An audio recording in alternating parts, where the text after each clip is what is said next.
E Maurão, é pra você a primeira pergunta. Muito obrigado. O Palmeiras não dá pra esconder, né, Vanderlei? A torcida ali, Vanderlei Nogueira, não dá pra esconder. É o time a ser batido hoje na Libertadores, principalmente, Mauro, porque a gente sempre questionou. O Palmeiras joga muito de forma defensiva. E tá mudando. O Palmeiras tá jogando muita bola, com seus principais jogadores sempre dando show de bola e decidindo. E agora... Navarro fazendo gol. Já é o artilheiro do Palmeiras da Libertadores. E agora é o time que joga o futebol mais bonito no Brasil. É o time. Eu acho que bateu até o Galo nesse momento. Pode de ser. futebol. Pode ser. Boa tarde a todos. Sim, o Palmeiras... Eu deveria dizer que na Libertadores, a primeira que ele ganhou dessa sequência, né, o bicampeonato em 20 contra o Santos, o Palmeiras junto com o River tinha o melhor ataque.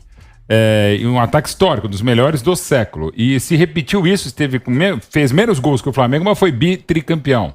Então não é pouco, até porque não se tinha na Libertadores um bicampeão desde o Boca Juniors de 2001. E não se tem um tri desde 1974, quando o Independiente venceu o São Paulo na final, virou tri e seria tetra em 75, é o time que mais vezes ganhou Libertadores, é o Rei de Copas, o Independiente de Avejaneda com 7 conquistas, e o que ganhou a maior sequência possível, um tetra de 71 a 75, embora sobretudo contra o Colo-Colo em 73, arbitragem pavorosa do Romualdo Arpi Filho, mais uma, aliás, diga-se. O cara que mais entendia de arbitragem, mas não necessariamente a aplicava no Brasil e na América do Sul. E a gente teve um tricampeonato que foi Estudiantes na Libertadores de 68 e 70, inclusive o primeiro contra o Palmeiras no Uruguai no terceiro jogo. Então é muito difícil ser campeão da Libertadores, sabido. Bi, mais difícil ainda, e tri, mais complicado. Mas pelo que está jogando, embora tem todo um campeonato pela frente, é evidente que o Palmeiras, como você bem falou, Thiago, está muito bem. É o melhor, em quase 1 ano e 6 meses do Abel, é o melhor momento do futebol do Palmeiras. Até porque os jogadores desequilibrantes, como o Dudu e Veiga, seguem jogando muito, Gomes segue equilibrando, e o Everton, que é um goleiraço, não fez defesa praticamente no domingo, e ontem também continuou com o uniforme limpo, né? Até porque o Táchira é horroroso.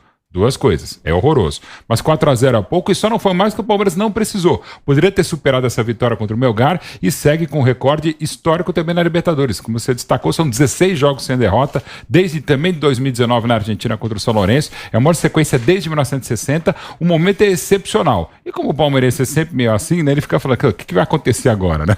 Tá tudo tão bom, né, que melhor ficar quieto. E no caso, no futebol, na vida, é melhor ficar quieto e curtindo essa fase excelente do time do Abel, que tá jogando bem e jogando bonito também. Vanderlei Nogueira e Vampeta também, porque tem uma relação hoje a Chibata vai comer, com a acabamos de torcida ouvir. do Corinthians, só para deixar claro para todo mundo, hein?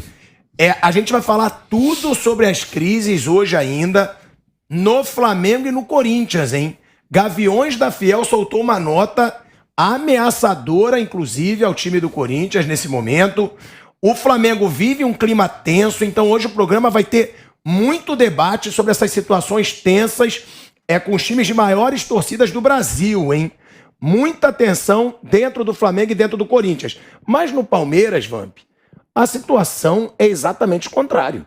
É um clima, pode-se dizer que é a melhor fase do Palmeiras nos últimos anos. Dá disparado. E porque não dá. Com nível de futebol também. Sim, porque o Palmeiras conquistava títulos, mas tinha o futebol questionado. Agora segue conquistando títulos e tá dando show de bola, Vamp. Já são alguns jogos do Palmeiras massacrando o adversário, sem sofrer, jogando bola. Tudo bem, teve a derrota pro São Paulo, foi atípica. Mas depois também deu um show de bola, 4-0. Boa tarde, né? Boa tarde a todos. Um grande momento. Até os cabelos do Mauro Betti não arrepia mais. Não. Porque é colado, né? Se ventar muito, precisa passar fita crepe. Não é só isso. Escureceram. Eu acompanho... Não, mas isso é normal também. Agora, minha hernia de disco é essa... Eu acompanho ele em todas as plataformas, todos os veículos de comunicação. Ele tá bem todo, cabelo bem arrumado, é ali, é aqui. Jovem Pan ficar mais bonito. Tem que buscar moeda. É isso aí, Maldo. Vamos nessa. Eu também tô atrás dessa moeda. É pra 5 que eu tenho que olhar, né, galera? Eu sou fera... Você penta. A tua câmera é 5 de já falei penta. que eu tô me adaptando à TV. Eu sou fera na rádio. Na rádio aí é comigo, meu. Na rádio a Chibata come. A Chibata come porque os caras não me veem, né? Aí eu posso falar o que eu quero. O RH... também. O RH fica lá embaixo, mas se TV, o RH sobe rapidinho. Porque a imagem, né, professor? Foda, né? Aí, mas a fita é o seguinte, é um momento... Eu não posso rir, pô, dói. Mas é um momento, um momento mágico mesmo. O Palmeiras, eu tava vendo o jogo do Palmeiras, entra Verón, dá certo. O Navarro não fazia gol. Embora o primeiro gol tava bem pedido. Não, mas o jogo era pra ser uns 8, 9, não, né? Se precisasse, era... Eu tava com a galera de Palmeiras subindo agora no elevador, os caras tirou até a camisa da devida guia. Falou aniversário do 80 Divino, anos. Vampeta. Domingo. Eu digo, ô, é antigo, é aniversário do Divino. Foi domingo Foi e vamos domingo, né? estamos organizando a festa. A festa não, um jogo dele no Allianz Parque que ele ainda joga e bem com 80 A família anos. Carvalho, tava subindo todo mundo com a camisa do nosso querido Claro. Bola. Tava uma camisa bonita. E o momento é esse, virado. Eu sei que o Flávio Mimi vai ficar com um pouco de ciúme aí, mas o momento é do Verdão. O Verdão tá voando, né? E goleando todo mundo.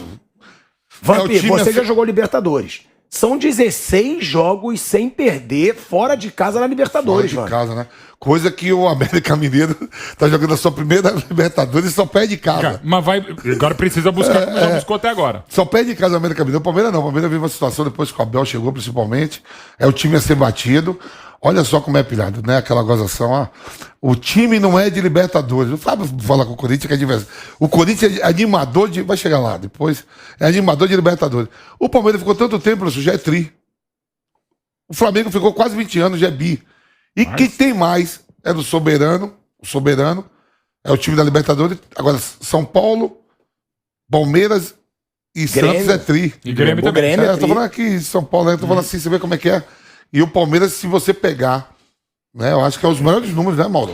O time mais venceu, né? O Palmeiras é o meu time dos Que mais brasileiros ganhou. que mais jogou, mais ganhou, mais gol fez como visitante, mais ganhou. E dos 10 maiores ataques da história da Libertadores é o que tem a melhor média de gols. E é o único que esse ano pode ser tetra. E É não- o único que e- pode ser é. tetra, porque os outros brasileiros que podem ser tetras não estão na Libertadores. É, e não duvide de repente ganhar com o gol do Navarro na final da Libertadores. Já conseguiu isso com Breno Lopes, com o nosso querido Davidson, e não duvide, não desmerecendo a carreira de cada um, mas Nossa, mas seria uma impro- trinca uma espetacular. coisas improváveis assim, porque dá tudo- Betinho 2012, Tá gol do dando- Fabiano Duene. Não, tá dando tudo certo mesmo. Tudo certo com o trabalho, né? Que isso aí, gente, não é só chegar, deu sorte, tá trabalhando, o Abel trabalha muito. Ainda ficou puto com os caras ontem, que era pra ser mais, né? Ele queria goleado, porque sim, podia é ser saldo mesmo. de gol que faz a diferença no número de vitórias. Vanderlei Nogueira, quando a gente fala de Palmeiras, a gente fala aí de dois jogadores que, pra mim, são os grandes nomes do futebol brasileiro no momento ao lado do Hulk. Perfeito. Não tem ninguém hoje mesmo. que viva um momento semelhante, além do Hulk, do Rafael Veiga e do Dudu. Tem o Danilo ainda, mas eu acho que o Que joga Rafael no mesmo Veiga. time também. Eu acho que o Rafael Veiga e o Dudu, por jogarem na frente, por estarem jogando muita bola, chamam ainda mais atenção. Esse time do Palmeiras, eu falei ontem aqui no Canelada. A gente fala, mas a cavalaria do Atlético Mineiro. Mas a cavalaria do Flamengo. Eu considero o time titular do Palmeiras hoje, com a fase do Dudu, Rafael Veiga, Danilo, Gustavo Gomes, o Everton, o próprio Scarpa. Eu considero hoje o time titular com mais talentos individuais. Eu tô muito Pela equivocado? fase. Não, Asmar, a cavalaria do Palmeiras está com os cavalos mais prontos, né, para a corrida, que é o caso. Está acontecendo isso. Eu acho que você citou o Danilo, alguns citam o Danilo, que, claro, está jogando muito bem mesmo. Mas aí eu acho que essa dupla, o Veiga e o Dudu, a gente pode ficar nela, porque quando começa a abrir muito o leque, aí perde a força, porque você encontra um cara que não está muito bem, pronto, já enfraqueceu o conjunto. Esses dois, o Veiga e o Dudu, estão jogando demais. Ontem, quando terminou o primeiro tempo, eu brincava com o Mauro, falei, Mauro, tá jogando o Dudu? O Mauro falou, é verdade, aquele negócio todo. O Dudu... e outra coisa, eu não imaginava que ele fosse levado para bonita San Cristóbal. Deve ter algum interesse, conhecer um pouco É uma mais. história muito simpática, a gente lembra, bem legal. É mesmo. muito legal. Eu falei, deve ter algum interesse, porque não vai levar o Dudu pra lá, porque é muito desgaste. Levou o Dudu, o Veiga jogou muito. Mas é fraco o time adversário. Essa cascata de é fraco o time adversário é fraca a argumentação, na minha opinião. Certo? Mas não tira o mérito do Não tira o Palmeiras. mérito, entendeu? Então o Palmeiras começou bem. E outra, chegou lá com o peito estufado como último campeão da Libertadores, em busca. A estreia não é fácil para ninguém, é uma viagem desgastante, enfim. Tá muito legal. A torcida do Palmeiras está curtindo muito, a gente sabe disso, e com razão. Futebol é cíclico, né? Até recentemente a gente suspirava pelo Flamengo. Agora ele está com problema em campo e fora de campo. né?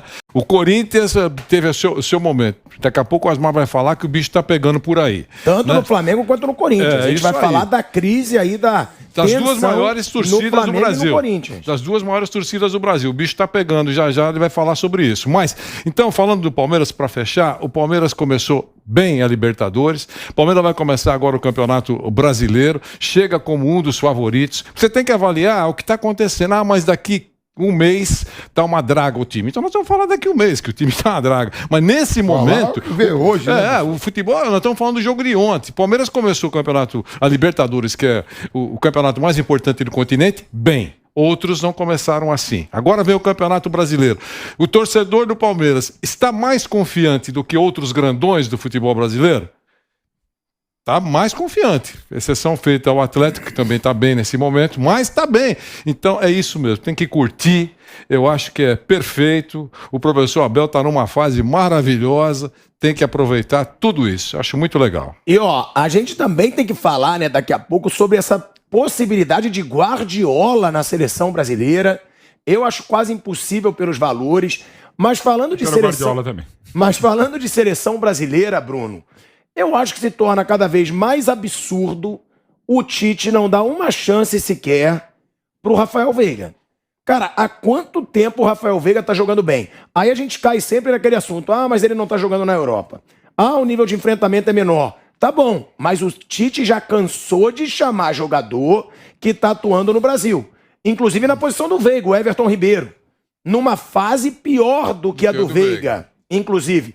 Então por que o Rafael Veiga não recebe uma chance sequer? Eu não tô pedindo para ele ser titular absoluto da seleção brasileira, não tô pedindo para ir para a Copa do Mundo. Agora, custa ver o cara jogando, porque o Veiga, assim como o Dudu, ele já mostrou que ele não amarela, Bruno. Ele sempre cresce em jogo grande. Como no jogo contra o Chelsea, por sinal. É o jogador na história do Palmeiras que mais gols fez em partidas decisivas. São 9 gols em finais. Ganhas ou perdidas, é impressionante. Então é um cara que não amarela, é um cara que não sente pressão. É um exagero a gente falar do Veiga na seleção? Eu acho que é um exagero falar que é um absurdo. Assim, se ele tiver na lista em junho, ok, vou dizer, legal, mereceu. Se ele não tiver, também vou falar, ok, tudo bem. Acho que, assim, pode estar, pode não estar. Se fossem 23 na Copa, ele estava fora. Nenhuma Sem chance. dúvida. É Paquetá e Coutinho. Isso aí, os dois estão na Copa. Abrindo para 26, talvez o Tite abra a possibilidade de um terceiro meia, que pode até ser o Neymar, esse terceiro meia. Né? Ele pode usar como ele usa o Neymar muitas vezes como meia e pode convocar mais um atacante. Então, assim, não é injusto se ele for convocado. Ele tá jogando bem, tudo bem. Mas se não for também... Acho que assim, as discussões sobre as seleções são muitas vezes sobre um cara que não vai jogar. Sobre, nossa, é um absurdo o Fred ter ido para a Copa de 18. Se não fosse o Fred, iria o Juliano. É a mesma coisa. Eu lembro que teve um debate enorme várias vezes. Nossa, o Vanderlei, goleiro do Santos na época, tem que ir para a seleção. Se fosse o Cássio, como foi, ok, o Everton, Fábio. Diego Alves. Se fosse eu, o terceiro goleiro, também seria a mesma coisa, que eu não ia jogar, ia ficar sentado lá. Então, acho que as discussões são muito sobre caras que dificilmente vão jogar. Então, se ele tiver convocado, justo, tá bem, nada contra. Mas também se não tiver, sem nenhum problema. Posso falar um pouquinho sobre isso? Eu queria só dizer o seguinte, acho que os conhecidos, já são conhecidos os jogadores que serão levados para a Copa do Mundo pelo Tite, né? Eu só coloco aquele asterisco dizendo que no momento final, a última relação, ele pode incluir alguém que está aí arrancando suspiros e está provocando uma manifestação nacional a favor dele. Tem sempre um componente político e até mesmo de justiça, para levar o cara a bordo. Pronto, isso vai acontecer. O que eu acho é que o professor Tite, e eu não estou naquele grupo que gostaria de jogá-lo pela janela, não é isso. Mas o professor Tite tem dito, e falou várias vezes, que o campeonato brasileiro é o campeonato mais difícil, ou um dos mais difíceis do mundo. Parece que todo mundo concorda. O próprio Abel Ferreira falou também para falar. Isso, tá? Então, nesse campeonato, que tem algum jogador se destacando muito, eu acho que poderia levar, e eu estou lembrando, o nome que vem na cabeça, nos bons momentos do Dudu. A gente falou muito do Dudu. Não cabe o Dudu. E também ninguém pediu para ser titular. Se fazia esse discurso aqui. Pelo menos leva. Vai fazer um jogo, está jogando muito bem, até um prestígio para o Campeonato Brasileiro, até um prestígio para o cara que está jogando. Entendeu? Quer dizer, passar uma dor. Vai lá, o cara explode. Puxa vida. Foi puxou com o dedo e deu certo. O cara assumiu a posição. Mas é uma questão assim de premiação. Eu acho que está jogando. Alguns jogadores que se destacam muito, não é um jogo só, porque um jogo só é um momento, mas que de forma sequencial, esse jogador se destaca muito, eu acho que merece ser convocado, entendeu? Então hoje esses nomes citados aí, Veiga e Dudu, acho que até os adversários mais ferrenhos reconhecem que os caras estão jogando demais. Agora não tem mais jogo da seleção brasileira. Agora tem amistoso. Pode até ser, olha, vamos levar para ver o que acontece. Vai jogar contra Andorra. Tudo bem. É outra conversa. O Kleberson virou o titular que virou na Copa, ainda tá no lugar isso que eu acho. Nos amistosos anteriores. Eu acho que nessa época tá tudo definido, legal. Mas como destacou o Bruno, não é crime lesa bola, como por exemplo, talvez o Dirceu Lopes em 70, certamente o Falcão em 78 e outros casos um pouco mais, um pouco menos em questão de gosto. Mas eu acho que a gente pensa muito também só como a seleção, mas não pensa no jogador. Não. Eu acho injustiça com o jogador. Não, sim, mas se o jogador tá jogando tanta bola, por que ele não pode ter uma chance na seleção brasileira? Eu acho que sim, o Dudu também mereceria. É bom lembrar que algumas vezes que o Dudu não pode ser chamado pelo calendário absurdo que tinham jogos de Libertadores, Copa do Brasil, no caso do Dudu, outros jogadores do Flamengo. Mas assim, inclusive o Dudu talvez esteja jogando até melhor do que estava jogando em 16 e 18, quando pra mim foi o melhor momento dele. Tá numa sequência impressionante. Mas de novo, com 23 apenas, e mesmo quando for 26, é o que destacou o Bruno. Tem hora que não tem como, gente. Eu acho que o Rafael Veiga já passou da hora de ter um chamado. Mas se não for, a gente também tem que pensar, não pelo Tite, é pensar que tem 23, 26. Tem ótimos nomes com nível de enfrentamento superior. Mas que ele tá jogando muito, tá.